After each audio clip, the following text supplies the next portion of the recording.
Bonjour et bienvenue dans la zone astro. Je me présente Richard Martin et je suis astronome amateur. Le sujet de cette vidéo, les anneaux de Saturne vont disparaître. Mais est-ce que ce phénomène sera permanent, temporaire ou peut-être les deux? Eh bien, pour le savoir, qu'attendez-vous? Abonnez-vous à la chaîne et entrez dans la zone astro.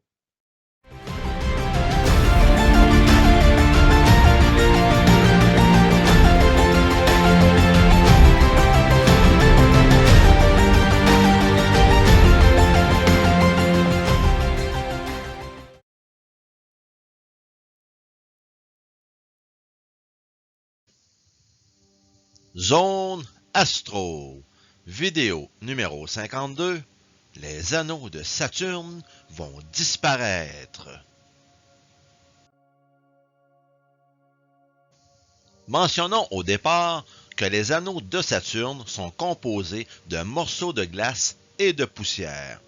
La taille des morceaux peut être aussi petite que des grains de poussière ou grande comme une automobile ou une maison et même, dans certains cas, quelques centaines de mètres. Les anneaux de Saturne sont divisés en plusieurs sections, chacune ayant une largeur différente. L'animation nous les montre bien. Les sections les plus larges sont les anneaux A et B, qui sont séparés par une bande sombre appelée division de Cassini. Les anneaux C sont plus faibles et plus minces que les anneaux A et B, et sont situés à l'intérieur de ceux-ci. Les anneaux D, E, F et G sont plus petits et plus faibles que les anneaux A, B et C et sont situés à l'extérieur de ceux-ci. Les anneaux F et G sont les plus faibles et les plus éloignés de Saturne. Un choc titanesque serait à l'origine des anneaux de Saturne. Saturne a été créé il y a autour de 4,5 milliards d'années et selon les chercheurs, le scénario de formation des anneaux de Saturne le plus probable résiderait dans la collision de deux lunes glacées, analogues en taille et en composition aux lunes Dionée ou Rhéa. Un tel événement aurait pu être déclenché il y a plusieurs centaines de millions d'années à cause d'instabilité gravitationnelle dans le système saturnien. Les lunes qui gravitent autour de Saturne ont une influence gravitationnelle les unes sur les autres, pouvant ainsi déstabiliser certaines orbites et, dans un cas extrême, pousser deux lunes à se heurter. Ce scénario est d'autant plus satisfaisant que les scientifiques essayaient sans grand succès d'expliquer la composition chimique des anneaux, représentée quasiment exclusivement par de la glace d'eau. Lors d'un impact entre deux lunes glacées, ce sont principalement des débris de glace qui seront le plus dispersés, tandis que leur cœur, de composition plutôt rocheuse, aurait pu facilement rester consolidé. En somme, la collision entre deux lunes glacées expliquerait à la fois la formation d'anneaux autour de Saturne, mais également leur composition. Un autre scénario serait que Saturne possédait, il y a 150 millions d'années, un autre satellite qui a ensuite été déchiré par les effets de marée. Baptisé Chrysalis, l'orbite du satellite se serait déstabilisée alors que Titan s'écartait de Saturne et il se serait un peu trop rapproché de la planète pour atteindre la limite de Roche. Et là, sa destruction était imminente. Ce scénario permet de reproduire le léger décalage de Saturne par rapport à sa résonance et il pourrait aussi expliquer la présence de ces anneaux. En très résumé, le noyau du satellite naturel serait tombé sur la planète et se serait détruit dans l'atmosphère, mais sa couche extérieure, ou si vous voulez son manteau, réduit en milliards de morceaux de glace et de poussière, aurait formé les anneaux. Les dinosaures ont eu un beau spectacle lors de la création des anneaux de Saturne. Les anneaux de Saturne sont l'un des éléments les plus marquants du système solaire. Par contre, ces structures fascinantes se feront très discrètes au cours des prochains mois, au point de quasiment disparaître sous nos yeux. Mais soyez sans crainte, cette disparition ne sera que temporaire. En effet, en raison de l'inclinaison de la planète dans son orbite autour du Soleil, ces structures très fines, situées à plus de 1,2 milliard de kilomètres de la Terre, s'aligneront en effet parfaitement avec notre ligne de visée, disparaissant ainsi quasiment de notre champ de vision. Cette configuration particulière aura lieu le 23 mars 2025. Nous le voyons bien ici avec le logiciel Stellarium. Donc, c'est la date où les anneaux de Saturne seront en plein dans notre ligne de mire. Et c'est pour cela que, si je zoome sur la planète Saturne, nous voyons seulement une petite ligne à la surface, donc, du disque de la planète. Malheureusement, c'est le jour.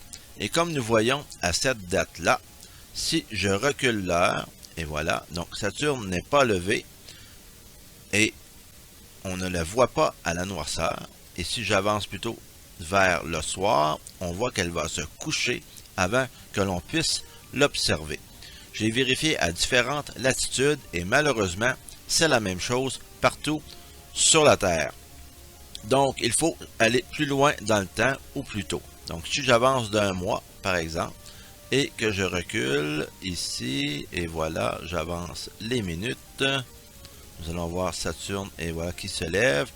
Donc, Saturne ici est levé avant le Soleil. Ici, je zoome. Vous allez voir la ligne sur la planète, mais elle n'est pas parfaite comme au 23 mars 2025, mais c'est mieux que rien. Il est important de comprendre que cette réduction de l'angle d'inclinaison des anneaux ne signifie pas qu'ils disparaîtront de manière permanente. Les anneaux de Saturne semblent disparaître de cette façon tous les 15 ans en raison des saisons de la planète, donc de l'angle de son axe de rotation. En réalité, les anneaux sont toujours là, mais ils sont vus par la tranche, ce qui leur donne une apparence moins épaisse.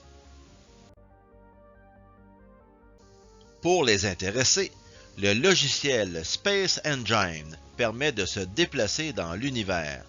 En voyageant dans le système solaire, j'ai pu reproduire la vue des anneaux par la tranche. Donc vous voyez, je me déplace et hop, là on voit la ligne.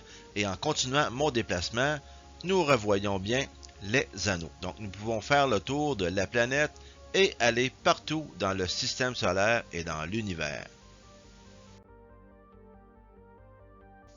Les anneaux de Saturne se cachent peut-être tous les 15 ans, mais malheureusement pour les futurs humains de notre système solaire, ils finiront par disparaître pour toujours. On sait que les anneaux principaux de la planète s'étendent de 7 000 à 72 000 km à la hauteur de l'équateur de Saturne. Ils ont une épaisseur moyenne estimée à 10 mètres.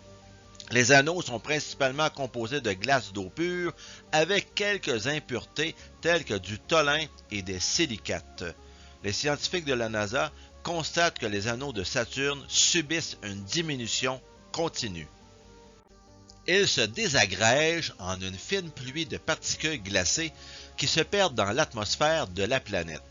Plus précisément, les particules de glace sont bombardées d'ultraviolets et de rayons gamma en provenance du Soleil, en plus des collisions qui se produisent entre elles. Tout ça charge les particules de glace qui vont se lier aux lignes de champ magnétique de Saturne et tomber vers les pôles de la planète et son atmosphère. On observe donc une pluie annulaire sur Saturne, qui draine les anneaux de l'équivalent d'une piscine olympique par demi-heure. Les chercheurs estiment que les anneaux de Saturne pourraient disparaître complètement dans moins de 300 millions d'années. Alors dépêchez-vous de les observer. Mentionnons aussi que les anneaux étaient bien plus brillants au début de leur existence et pâlissent avec le temps. En conclusion, pour Saturne, mentionnons que la planète, avant d'avoir des anneaux ou après la disparition totale de ces derniers, aurait l'air pas mal plus ordinaire et que les astronomes manqueraient vraiment un superbe spectacle. Pour terminer sur le sujet des anneaux, mentionnons que les planètes Uranus et Neptune en ont aussi, même s'ils sont moins impressionnants. Mais il y a une chose à leur avantage, c'est d'être plus éloignés du Soleil. De cette façon, la concentration de rayons ultraviolets et gamma est moins forte, ce qui permettra à ces anneaux de disparaître plus lentement que ceux de Saturne. Merci d'avoir écouté cette vidéo jusqu'à la fin. Votre inquiétude de ne plus voir les anneaux de Saturne est maintenant disparue. Il vous reste encore près de 300 millions d'années pour en profiter. J'imagine que le ciel devrait se dégager d'ici là, n'est-ce pas? N'hésitez pas à vous abonner à la chaîne et à appuyer sur le pouce vers le haut et à activer les notifications pour ne rien manquer. C'est la façon d'aider à faire connaître la Zone Astro aux autres utilisateurs de YouTube.